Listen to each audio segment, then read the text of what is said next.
Hey guys, welcome back to the channel. EV Charger Fast here.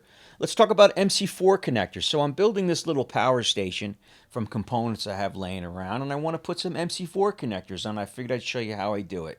So I got a negative terminal going with a female MC4 connector. There's male and female. So on that pin, there's two little flaps. Once I strip the wire and slip on that end piece, I'm going to take a pair of needle nose and I'm going to fold over the two flaps to get a nice mechanical connection before I do the final crimp. And that's what I'm doing here.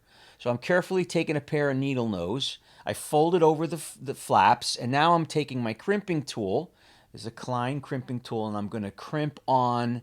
That's the actual female pin. That pin is skinnier than the male end. And that's the weatherproof connector where you see with that red collar gasket right there. So now I'm going to take the actual female end and I'm going to push it onto the end of the pin. And let's see.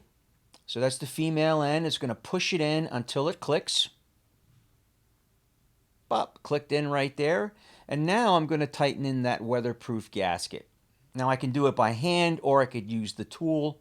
So here I'm just doing it by hand until I put them both together, and then I'll muscle it down with the tool. But I got these from Bouge RV. I really like these MC4 connectors. I mean, I'm not getting any type of revenue, or even if you click on a link from me, I get nothing, all right? It's a new channel for me, guys, but when I like something, I want to share it with you. So I like this Bouge RV product. I'm going to try more products from them.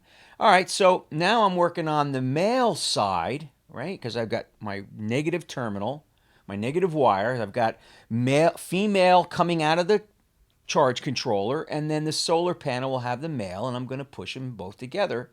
And once I get them both together, then I'm going to muscle in and tighten up that weatherproof with the tool that's included with the kit.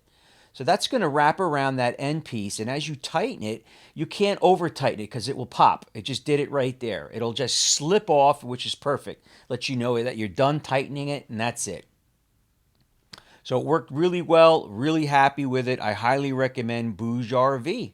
So, thanks for watching, guys. We'll see you on the next one.